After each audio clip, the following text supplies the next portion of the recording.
Great. We are live here. Welcome. Welcome to Cybersecurity Made Simple. We'll give a couple minutes for people to join in here.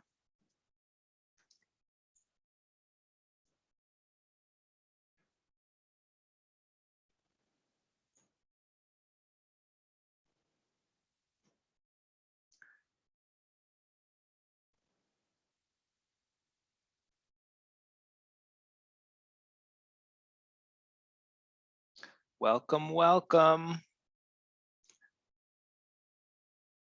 We'll give just a couple more moments for those logging in.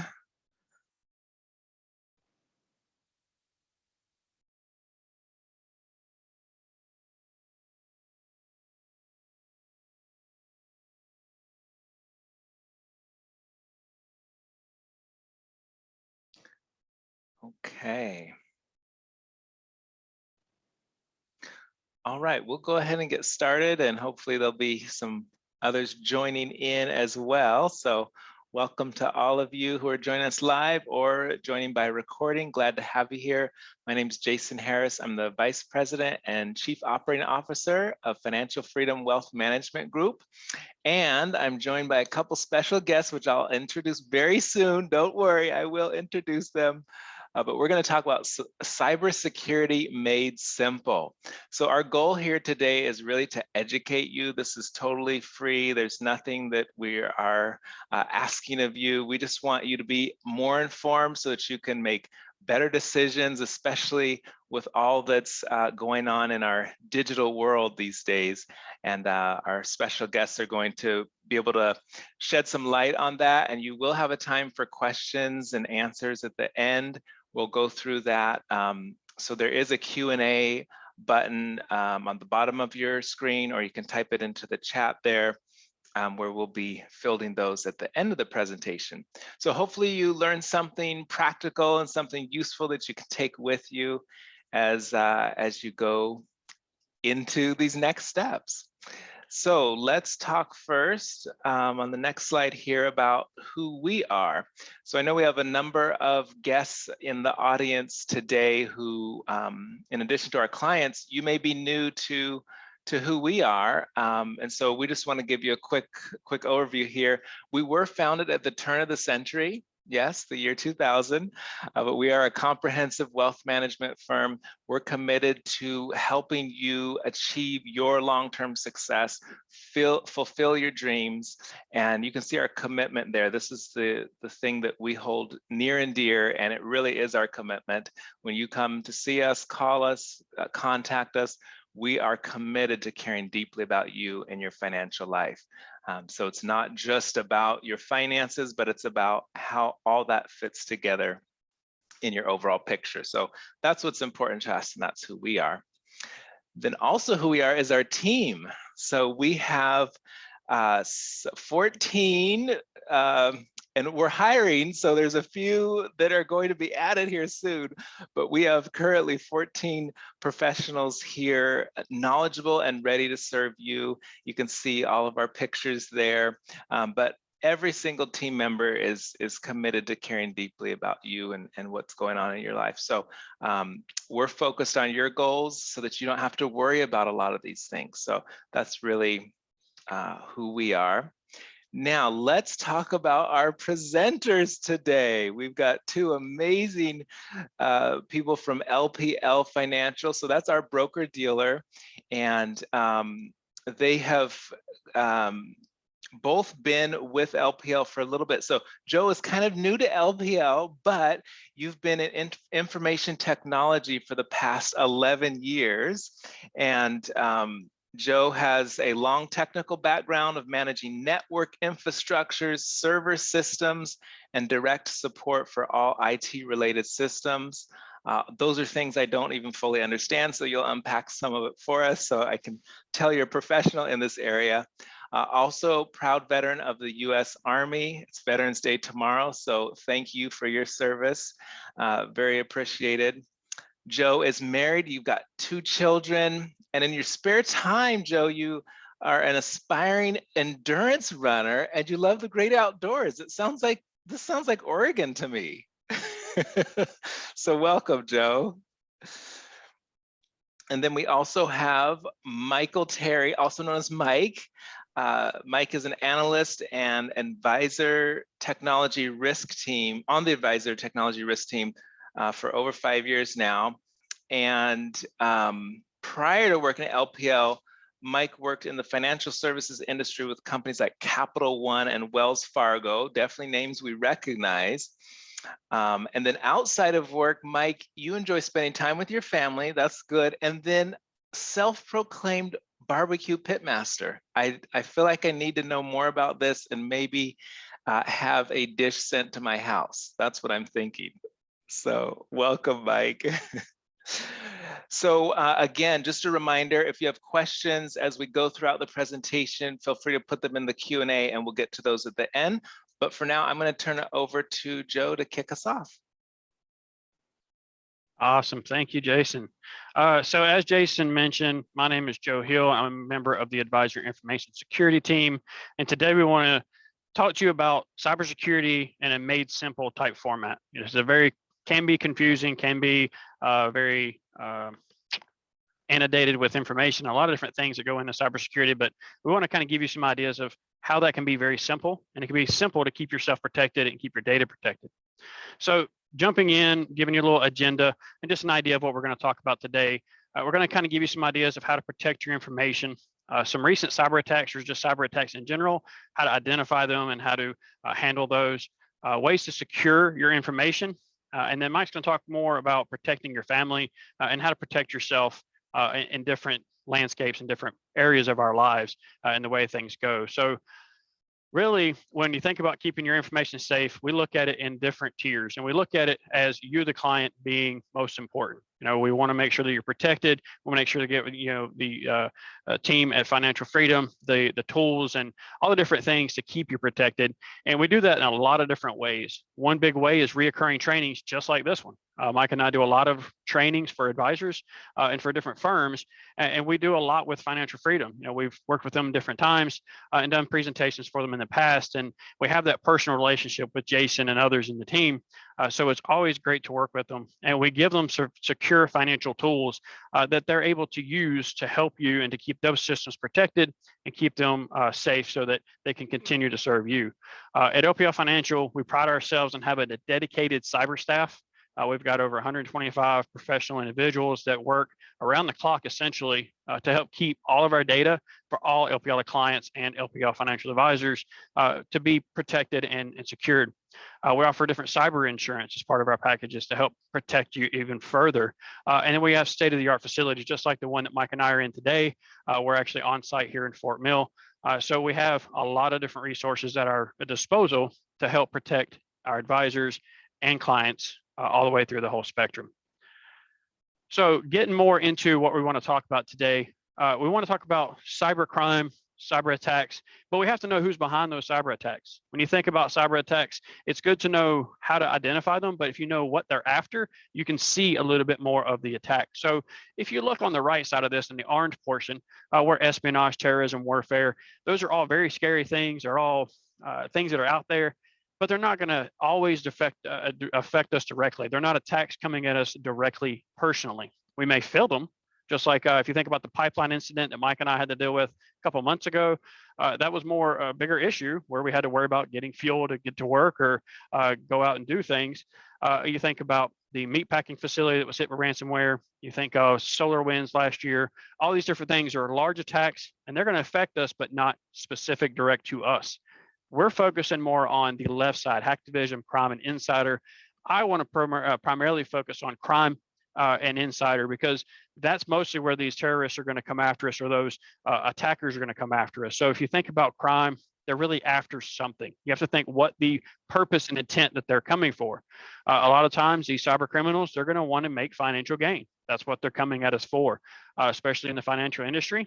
That's their main goal, is to get either information they can use for financial gain or steal funds directly. So if you can understand what they're after, what the intent behind this attack, or what the intent is behind this message and these different campaigns and scams going on, then you can kind of see how to identify these red flags a little bit easier. So inside the criminal mind, now obviously we can't speak for criminals because we're just not criminals, but we can kind of give an idea of how they operate or what they're looking for. One big thing is they want to take advantage of human emotions. They want to take advantage of a human condition. They want to go through and try and exploit your nervousness, fear, anxiety, anything they can, rushness, whatever you want to look at it, any human emotion, that's what they want to pry on and they want to pull at. They do this by phishing attacks. Phishing attacks, I'm going to go over a little bit more detailed shortly, but phishing attacks are just email or could be text or phone call attacks that they're message attacks basically, to where they, just like a fishing pole and a line, you have bait on it, they send it out and they want something to grab on. So that's what they do with these phishing attacks. And one big thing to these phishing attacks is ransomware. Ransomware is a huge problem. It's in the news, it's everywhere. It's a big fear for a lot of people, and it should be. But ransomware is usually deployed by these phishing attacks. There's other ways, but primarily it's through phishing attacks. In these phishing attacks, we're going to have scam campaigns. These scam campaigns we're going to go over in more detail later, but these are different campaigns that have maybe a gift card scam, romance scam, tech support scam, all these different things. And all these scams, you don't have to worry about them now. We're going to address them and kind of give more highlight into them in a short bit, but they're a big issue and a big purpose for these emails, or a big vehicle that these attackers use, along with impersonation. So what will happen is an attacker will either masquerade, act like they're someone else, send with another name, or they'll overtake an actual mailbox and then send from that person claiming to be them. So there's a lot of different ways they go, but really the bigger thing is just to stop, slow down, think about things before you interact with the message, and then proceed. So on this is an actual email that I want everyone to kind of take a look at and go through this email and just look at it and just thinking to yourself what red flags you see, what big things you see that show this as a malicious, fraudulent scam email. What kind of points out that's like, ooh, that's definitely not good. So while you're looking at it, I kind of want to give you my take or my interpretation of it, and what I do for myself is what I recommend doing is a top-down approach. And the top-down approach is very simple. Start at the very top of the email and work your way to the bottom. The reason I do this is the most important, pertinent information to who is actually sending me the email and what for is at the very top. As well, it doesn't matter if I'm looking through Outlook, web browser, on a Windows device, an Apple device, even on my cell phone, they're all going to look generally the same. I can actually see the from and to fields of who the email is coming from, who the email is going to, the date it was sent, and the subject. Those are some of the most important information because that's what you're going to see first. So no matter how you're looking, what client you use, what software you use, they're all going to look generally the same. So if you start at the very top, you're going to get a lot of that good information. So if you've looked through this email, I'll kind of want to walk through some of the red flags with you. So looking at the very beginning, you want to look at who the email is coming from. You don't want to interact with an email from an unknown sender. So you can see here, it shows my name, but it doesn't actually show an email address that's mine. rafflecommittee@gmail.com is definitely not an email address of mine, but it shows my name. So this is the masquerading impersonation I was referring to. You want to make sure it's not the name you're looking at, but the email address. Any name can be there, but the email address is what's really important. So moving down though, if you look additionally to the subject, as I mentioned earlier, two big things you're going to look for is who the email's from and the subject. Reason they're most important, those are going to be the two things you see from the beginning before you even open the email. If they know that the email has a good subject line and it's intriguing and something that's urgent and attention grabbing, then you're likely to open that email. If it's something that obviously tells it's phony and that it's a fake, you're probably going to delete it before you even open it. So they want to have something that's very urgent, very attention grabbing, and really pulls you in. It's just like a commercial. They want to drag you in and get you wrapped before you're actually, really deep into that. Also, you're going to have a generic greeting. These emails, they're going to be made to send to tens or hundreds of thousands of individuals. They're going to have a very generic greeting like dear customer, dear sir or ma'am, dear employee, dear your email address. They can put a script and insert your email address directly into the email. So they're going to have something that they can replicate to 100,000 people. If they say dear Joe, it's going to be applicable to anyone with the name Joe. But if they send that to Mike, he's going to be like, well, that's definitely not for me, delete. And then they're going to lose out on what they want. So they want it to be something that can relate to everyone. Now, looking down into the body of the email, you're going to look for spelling and grammatical errors. this has been improved over the years by these attackers, unfortunately, but it's still a big problem. It's not as prevalent as it used to be, but it's still a big issue. So if you look just at this one, Ben has been misspelled and randomly is misspelled. And oftentimes these emails don't flow off like you would think that someone that's natively speaking English would write the email. So you want to look at how the email's crafted, how it's created.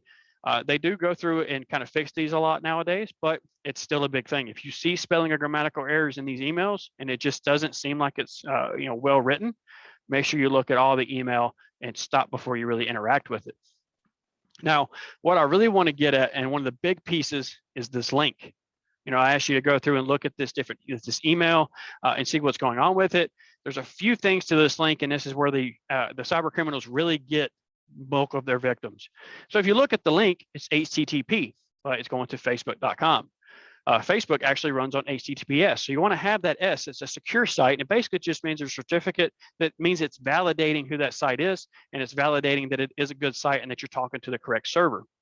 The big piece to this link, if you look at the end of it where it says survey winner is actually misspelled. It's actually W lowercase l instead of a lowercase I. This is a big tip and a big thing that cyber criminals will do is they'll take that lowercase I and replace it with a lowercase l because it's very easy to miss. It's just a little gap in between that I and the dot. What you want to kind of look at is the full spelling. And the way that our minds really work is when you're reading something, especially quickly, you'll see the first letter and the last letter of a word, see about the size of it, and then your brain will automatically fill in what that word should be. If you look at it real quickly, you may miss that. So make sure you're looking at what the link is, not just what you think it may be. Really dissect it and take a look, especially if you don't know who it's from or any of the other red flags exist. And then you look at the signature. A lot of times they're going to have a vague or generic signature. It's not going to be, very detailed, but legitimate organizations are going to have a detailed signature, or at least some signature that resembles back to them with contact information. So make sure you're looking that the signature matches who it's coming from or who it's supposedly supposed to be coming from. Now, in addition to phishing, I mentioned that phishing emails go to tens or hundreds of thousands of individuals at a time, and they do. However, there's the thing called spearfishing. Spearfishing is a more targeted and detailed attack, and they're 3 times more likely to be successful because of the complexity and the time spent on these emails. So what they do is they go out and they look at social media and they get any information they can on the public web to find the information against you. And they want to use that information, and they find something that either affects you or something you're interested in, package that in a legitimate looking email, and then they send that out. These are a lot more successful because they're well written and they look like a legitimate email. So be sure that just because it is something that you may like or something that you're interested in, or like Jason mentioned, I like to do endurance running and camping and things of that nature. But if I just randomly get emails about running or random emails about camping, I kind of want to look at it and see, why am I getting this? Did I subscribe to this? Did I ask for this? Is it something I should be receiving? So looking into these different scams, I mentioned the scams earlier. There's a lot of scams out there nowadays.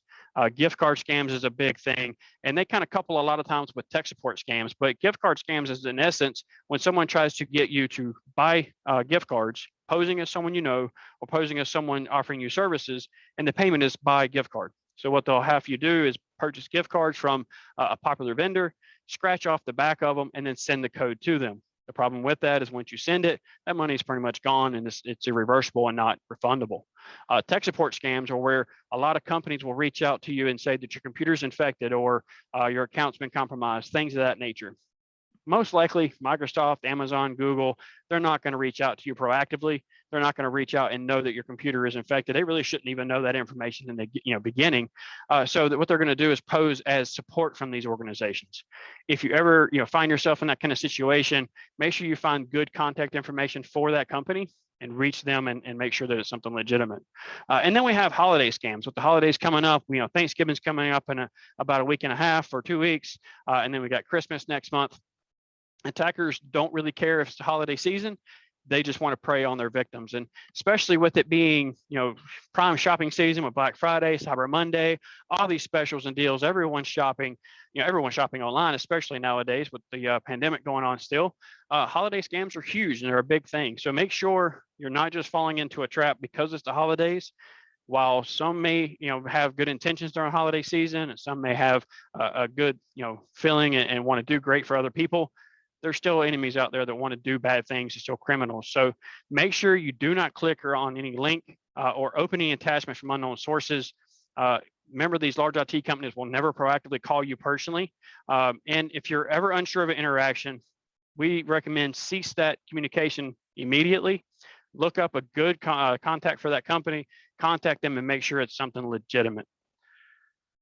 And the real big reason for all this, and I mentioned this at the beginning, is ransomware. Ransomware is a horrible thing. It's a big problem, and it's something that we all really should be concerned about. Ransomware is a piece of malware or a type of malware that encrypts and blocks access to your files. You can have your desktop, your documents on your computer, or pictures, and then what happens is the extension on the end will change, and you won't be able to access them. So you can have a document that you've created, you started from scratch. Now you can't open it or see it. You can, if you try to open it, it'll either give you an error or some kind of weird, gibberish inside there because it's now encrypted. The problem is to unencrypt that email, you have to have a key.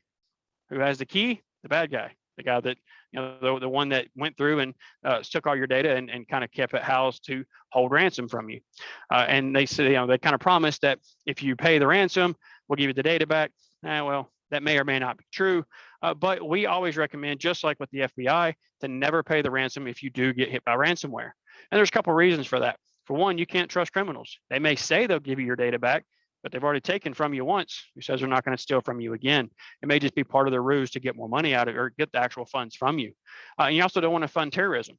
We classify and consider people that do this to be terrorists because they're terrorizing on someone else. They're causing mayhem and disruption. And you don't know what terrorist organization they work for or they are funded by. And they may work for a particular, terroristic organization or be completely funded, and now you're funding that organization. Easiest way to protect your data is to regularly and securely back up all of your data. This could be to a cloud storage or an external backup that's a local backup like an external hard drive, and simply clean the malware before you restore and after you back up your data. So if you back up to our external hard drive, make sure you do a virus scan on that data, on all the files there. Then before you restore, make sure you're doing a malware clean, because you don't want to back up malware with your files, because when you restore it, you restored the same malware and now you're still in that same problem. But it's a big problem. But if we're proactive, we look at the phishing emails, we look at the scams that are going on, and you really stop and think about, should I get this email? Is this legitimate? Is this a good thing to be interacting with? Before you interact, you can save yourself a lot of issues and a lot of problems from these type of attacks. But I feel like I'm rambling and just kind of going on about various things here. So I want to pass it over to Mike to kind of talk about various things such as working from home, because it's a big issue, and different ways to protect your identity. So Mike, I'll pass it over to you. All right, thanks so much, Joe. And good afternoon to the Financial Freedom family. I hope everyone, we have your attention now. Joe was talking about all these different cyber attacks, which can be scary things, right? Especially if you're not familiar with them, or this is your first time learning about a lot of these things. So now that we have your attention, I want to talk to you about some things that you can do to protect yourself. And so we'll start by talking about working from home. I think the majority of the workforce has been working from home recently within the past couple of years, just due to the current situation with the pandemic and things of that nature. And so it's kind of the new normal, but while it's the new normal, you still want to ensure that you're protecting yourself, protecting your information, and protecting your clients or any sort of corporate information as well for your business. So we'll talk about at a high level as far as some things that you can do to protect yourself while working from home. And that starts with using a secure and private Wi-Fi. So secure Wi-Fi is going to be a Wi-Fi with a strong password, and I'll talk a little bit more about what constitutes a strong password a little later on in the presentation. Another thing to keep in mind with your secure Wi-Fi is that the name of your Wi-Fi, so the SSID on your Wi-Fi, it should not relay back to you in any shape or form as far as with your business or any sort of corporate things of that nature, right? Unfortunately, it doesn't happen very frequently, but there is a tactic done by cyber criminals called war driving, where they're literally just drive through different areas and they'll look for different Wi-Fi IDs that may be a little bit more enticing than others, right? And so an enticing Wi-Fi ID would be something that maybe relates to a financial institution or something of that nature, right? So when you're creating your Wi-Fi IDs, make sure that it can't tie back to you or your business. It should just be something very generic that wouldn't, increase the amount of surveillance or really just increase the activity, right? Around you. So think about that and ensure that your Wi-Fi is safe and secure and that it can't really be tied back to you or your business. You also don't want to leave your laptop unlocked and unattended. So this isn't a huge concern if you're living at home by yourself, but you still want to do these best practices, right? So anytime I'm at work, if I need to leave my laptop, I'll hit the Windows sign in L to lock my computer and ensure that no one can access anything on my computer in an unauthorized fashion. And so you should do the same thing at home, just to establish those best practices as well. You don't want to print PII unless it's absolutely necessary. So PII is going to be personally identifiable information. These are going to be data elements that could tie back to you, right? So think about your name and your address, your name and your social security number, your name and date of birth, right? Any data element, when they're put together, somebody would be able to know that's Mike. That's going to be PII. So I can't think of any situation where I would need to print PII with my current role, but every situation, every job is different. If you must print PII, you should dispose of it properly. And the best way to dispose of that is going to be with a cross-cut shredder. The use of a cross-cut shredder, it's really going to eliminate any opportunity for criminals to, do any dumpster diving, right? If they're going through your trash and reconstruct any of those documents with sensitive information on it. Then lastly, you don't want to email sensitive documents to personal accounts. A lot of times here at LPO, we've seen a lot of unnecessary incidents that have occurred with the advisors where they're just send a document that has sensitive information to the wrong individual. And then due to, the applicable state privacy laws, in the state that they reside in or the state that the individual resides in, it could just lead to a very painstaking process as far as, potentially going through, privacy incidents and investigations and things of that nature. So the best way to avoid accidentally sending something sensitive to someone that you don't want to is to just send that document to your work email and then access the work email either via once you get home remotely to avoid it, interacting with your personal emails. So those are going to be our tips as it relates to working from home. Let's move forward and we're going to talk about avoiding public Wi-Fi. And as Joe mentioned earlier, the holiday season is coming up. I know I'm excited about going to go see family for Thanksgiving in a couple of weeks and enjoy some good home cooked meals and home cooked turkey. And I'm sure that someone here on the call has similar plans. See Joe smiling, he might have the same plans as well. And so we want to ensure that you're safe while you're traveling. So we're going to give you some tips and best practices. And public Wi-Fi is one of the things that we really wanted to harp on today. It seems like anytime you go to a restaurant or a place of business, you may get a notification on your phone indicating that there's a Wi-Fi network that's available for you to use. And while it can be very convenient to just go ahead and accept that and log into that Wi-Fi network, there's some inherent risks that are associated with using an unsecure Wi-Fi network. And so what we consider to be an unsecure Wi-Fi is going to be any sort of Wi-Fi that either doesn't have a password or that password is just readily available and accessible to anyone and everyone in a public area. And I'll tell you why. If you're on a Wi-Fi that's unsecure and the cyber criminals on that Wi-Fi as well, there are cyber attacks. Man-in-the-middle attack is one that comes to mind where these cyber criminals can actually intercept and view your web traffic. And that's going to give them access to unauthorized sensitive information, which is the last thing that we want and what we're definitely trying to avoid. So you may be asking yourself, what can I do? That's a great question. We have some tips for you, right? So first thing we're going to recommend is use a VPN or a virtual private network. Or if you don't want to use the VPN, you can use the mobile hotspot on your phone. What both of those devices will do, it's going to add additional security for you. It's going to make your information anonymous where it can't be viewed. To think of it almost like a secure portal where everything that you're doing is in the secure portal. And if you're not on that same hotspot or if you're not on that same virtual private network, you can't get into that portal. Another thing, Joe mentioned this already, is the visit secure websites, right? So we have the holiday seasons coming up, as he mentioned, and these cyber criminals, they don't stop, right? So they're right now creating fake websites to mimic, legitimate looking websites. And so, some things that you can do is when you're going to websites, make sure it has that HTTPS at the top. Remember, as Joe mentioned, the S stands for secure. Another way to identify it as being a secure website is there's oftentimes a lock beside that HTTPS as well to let you know that that website that you're on is secure as well. If you absolutely must go onto unsecure public Wi-Fi, we're going to request that you don't access any sensitive information and you don't forget to log out of your accounts as well, just to ensure that your information is safe and secure, and to ensure that someone on that same web traffic can't reproduce what you're actually viewing to access unauthorized information. So that's going to be it for public Wi-Fi. We're going to move forward and we're going to talk about one of my favorite things, which is passwords. But before I do, I actually forgot. I wanted to talk about juice jacking. So let's talk about that a little bit as far as when you're traveling.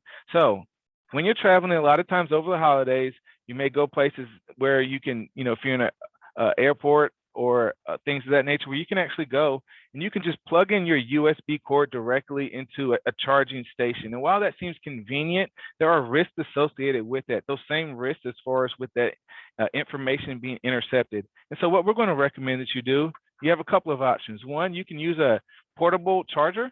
So you can just buy a portable charger like this, something very simple where you can use it. You can charge your phone up maybe 1 or 2 times to avoid using those public places. Or if you don't have a portable charger, just put the block on the back of your USB and then plug your USB cord with the block in it directly into an outlet, which is going to eliminate anyone from being able to access that information in an unauthorized manner.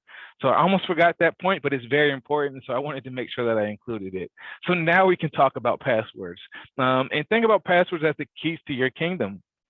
But I'll take it a step further. Think about them as the keys to your house, or the keys to that nice car that you're driving, right?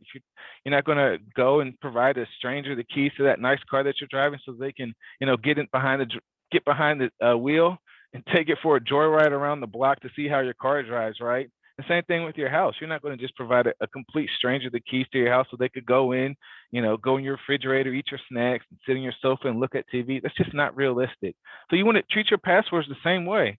And when you're using your passwords, you want to ensure that your passwords are strong and secure. And so you may be asking yourself, what constitutes a strong password? So we have it here on the screen for you. Strong passwords, we'd like to go above and beyond here on the advisor security team here at LPL. And a strong password is going to constitute upper and lowercase letters. It's going to include special characters and numbers. And the key is going to be 15+ characters. So I can feel some eyes rolling. I can't see everyone here, but I'm sure someone just rolled their eyes at me. And that's okay. It happens all the time. We'll give you some tips on some things that you can do to really keep those passwords, safe and secure. And so password managers is the way to do that. Password managers are a convenient way to manage those complex passwords over multiple platforms. You can actually use password managers on mobile devices or multiple computers as well. We would actually recommend that you take advantage of the premium version of those password managers as well. Pay a little more, but they have additional security features which will really keep you safe and secure. And then if you don't want to use a password manager, if you're not really comfortable with it, use a phrase, right? So the phrase that I always include in these presentations is make advisors' jobs easy.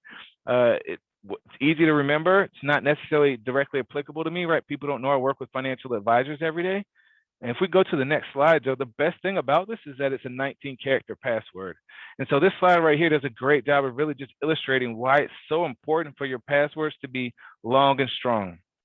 So let's take that 15-character password that we were referencing earlier. We have a 15-character password that has numbers, uppercase and lowercase letters and symbols, using the current technology. And obviously, isn't 100% accurate because technology is constantly changing, but you're looking at 15 billion years, give or take a few years, right? So it's my understanding that if your heart beats 1 billion times, you're 33 years old. So let that sink in for a second. I don't think we can really even fathom 15 billion, that number. And so I don't know about you, but I'm going to sleep well at night knowing that I have 15 billion years worth of protection using the current technology on my accounts. So I challenge everyone on this call today, think about your own passwords. If your password's purple, if it's red, or even orange, I'm going to recommend that you change that to a longer and stronger password to keep your account safe and secure. All right, Joe, let's go to the next slide. And we're going to talk about multi-factor authentication. So we talked about how important it is to keep strong passwords on the last slide. Multi-factor authentication is another great layer of security that you can add to your accounts in conjunction with those strong passwords. So with multi-factor authentication, it's really going to be an authentication method that's going to require you to complete 2 steps before you can actually access an account. So that first step is going to be entering your username and the password in the application. And typically the second step with multi-factor authentication comes via a text message or a message that you receive via email or via phone with a code on it. And the thought process behind multi-factor authentication is we all normally keep our phones here with us in our mobile devices, right? And if you get a notification on that phone or that mobile device about an account that you're not trying to access, that should be that red flag or that aha moment that, you know, something may be happening with that account. And you're going to, as Joe mentioned earlier with the scams, right?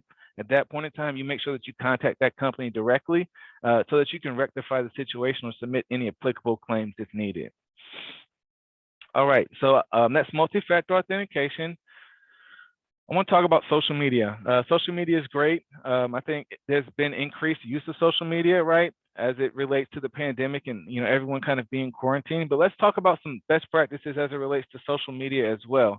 So you want to protect your account. So we just talked about how important it is to have that strong password, ensure that you're doing that with your account, including multi-factor authentication. But you also want to limit sharing locations. I think that's the latest trend now, right? Everyone goes on social media, you know, at the beach taking pictures of themselves, and they want to post a location that they're out in the moment. And while that's good, right, you want to show your friends that you're having a good time and you're living your best life and enjoying things. There are risks that are associated with doing that, right? Because not only have you just told everyone where you are, but you just told everyone where you're not as well.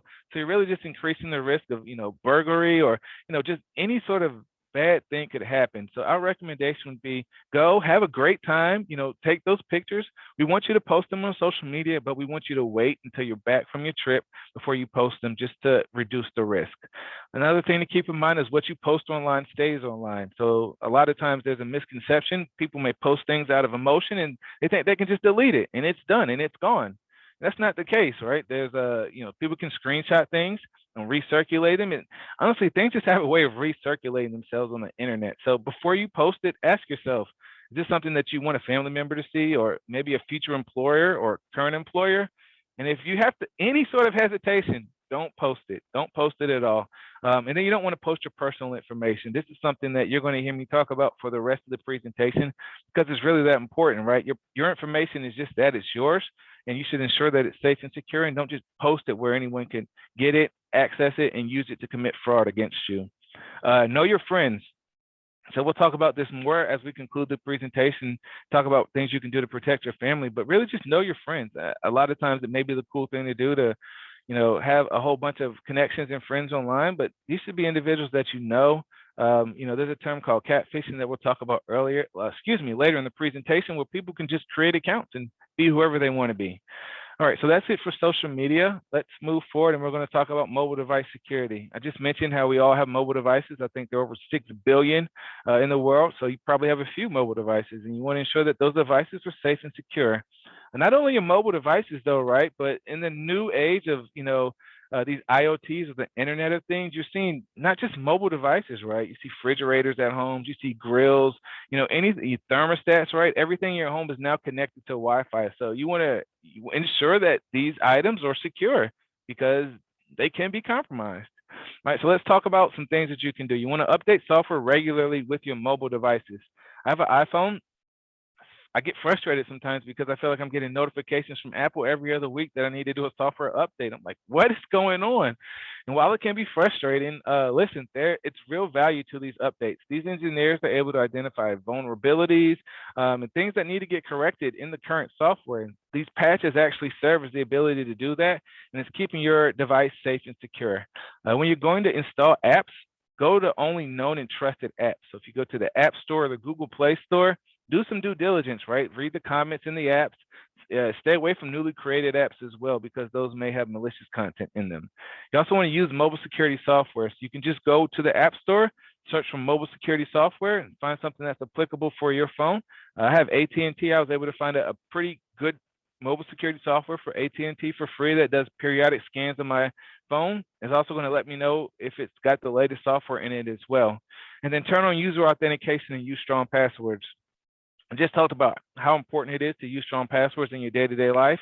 I mean, think about it. You're not going a day without using the password. You had to enter a password to access the computer that you're on today, or the phone that you're on to actually get into this webinar today. So with your phones or your mobile devices, ensure that you have passwords on, because it's a misconception that your passwords doesn't need to be on your phone. So ensure that it's on, and you want the password to be strong. So a way that you can strengthen the password is with biometrics. That's going to be the facial recognition software, the thumbprint, things of that nature, that really will alert the phone that it's you that's accessing it. All right, so that's mobile devices. We have a couple more slides, so I hope everyone's staying with me. These are really important right here, so focus in on these last two with me. We want you to protect your information. So keeping your personal information safe and secure, should really be a priority, right? And so we'll talk about some things that you can do to protect your information right now. You want to freeze your credit. It's a fairly simple process. You can contact any of the 3 existing credit bureaus and request that you freeze your credit. What that's going to do, it's not going to impact any existing credit, but it's going to stop any new purchases from happening. So obviously everyone's situation is different, but if you're not planning on making any major purchases in the future, this is a safe way to go. And the thought process is, we're all consumers, right? I think we've all, at some point in time, we've done business or entered our information with a company that may have done a data breach, right? And so our information is out there. And the thought process behind freezing your credit is, if someone has access to your information, they can't open a new account in your name. So it's going to keep everything kind of safe and secure as it relates to you. You also want to review your account activity regularly, right? So Joe talked about holiday scams, and sometimes things can get compromised. We've all had it happen. I've had it happen to me.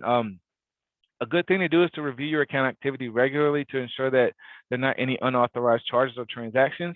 And a great thing that you can do to monitor that is to set up alerts on these apps so that they come to your phone, right? And the thought process is, if you get an alert for a charge that you didn't initiate, again, contact that company directly so that you can initiate some sort of fraud claim, right? So we talked about phishing emails, and we talked about the use of strong passwords. So let's go to our last slide, Joe, and we're going to talk about some things that this group can do to protect their family. So we are protecting your children up here, but it's really going to be protecting your family, right? And so let's talk about cyberbullying. Cyberbullying is the use of technology to harass, threaten, or embarrass a young person. And so I think we can all agree that there have been far too many cases. If you just look, do a Google search recently, as far as adolescents doing harm to themselves as a result of cyberbullying. And so we need to stop this, right? We need to talk to the young people in our lives so that this type of behavior stops. We need to talk about it from both sides, right? So from the bullier, we need to talk to people about the consequences of bullying people and the real ramification for these actions. And then the person being bullied, you want to be comfortable enough to have that conversation with them so that if they are being bullied, they can talk to you and you can, work through things with them before they do something impulsive and, do harm to themselves. You also want to utilize parental controls. We talked about how there's a lot of great information and content on the internet earlier. I think we could all agree. In an honest moment, there's a lot of inappropriate content on the internet as well. And so the last thing that we want is the young people in our lives to be able to have unadulterated access to just scroll the internet and just access that content. So by utilizing those parental controls, you're kind of restricting what they are able to access.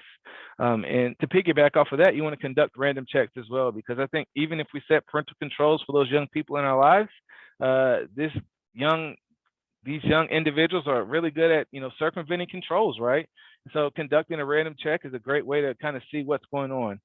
Make sure these checks are truly random and dive in. Don't just look at the account activity, right? Look into the text messages.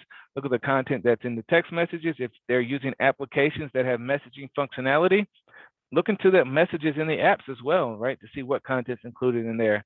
You definitely never want to share passwords, right? If Jason, Joe, and I are all sharing a password into an app and something malicious is posted or inappropriate is posted, and now we need to do some sort of investigation to see who's posted what, guess what? We just eliminated any chance of an audit trail, because now we all have credentials to this application. We all can get in with the same username and the same password. So you never want to share passwords. You want to follow your children on social media. They're not going to like you for it. Probably not the cool thing to do, but it's the smart thing to do. And I'll tell you why. There are a lot of, you just kind of be a fly on the wall. You can see what they're posting, who they're interacting with, but they should also know their followers as well, right? And so there are a lot of predators in society, in our towns today, you can just go online and do a Google search and see, what predators are close to you in your town or your area. Unfortunately, there's nothing stopping these same predators from creating accounts. We talked about that catfishing technique that we discussed earlier. There's nothing stopping these predators from creating accounts to mirror adolescent, young males and females, and now they're interacting with, those loved ones in your life. So if you're following them on social media, again, you can be a fly on the wall. You can ask those pointed questions. Who is Joe Hill? How do you know him, right? Things of that nature. And if the question is not something that is sufficient to you or something that you approve of, we should take the appropriate steps to, cease that communication, those interactions moving forward. All right, so we made it through. I'd like to thank everyone for their time. At this point in time, Jason, I believe I'm going to hand it off to you so that you can facilitate a live Q&A for us.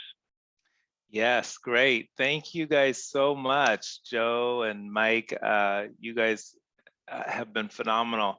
And really, my brain is full, like, oh my goodness, there are some actions that each of us can take to better our cybersecurity, and really even simple things. I love the whole password strategy there. Just, it gives me peace of mind knowing that as I have this long and strong password, this is just going to be so much better for me and also for all of us here on the call.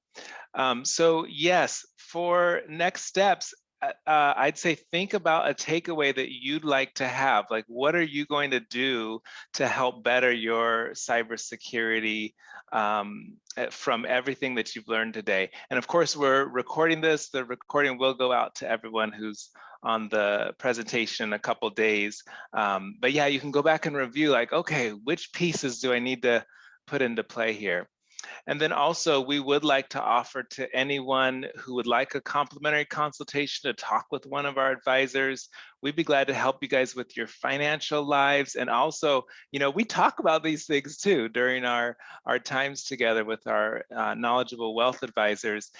This is important. So even what we do for you as clients, we make sure you have the security that you need, even in accessing your accounts. LPL is very good about making sure things are secure, that you can't make a bunch of transactions online, and that there's ways. We even had a client, I think it was about 2 days ago, that just called in. Someone had opened up an account in their name, and we said, okay, well, we will make sure your accounts here are protected.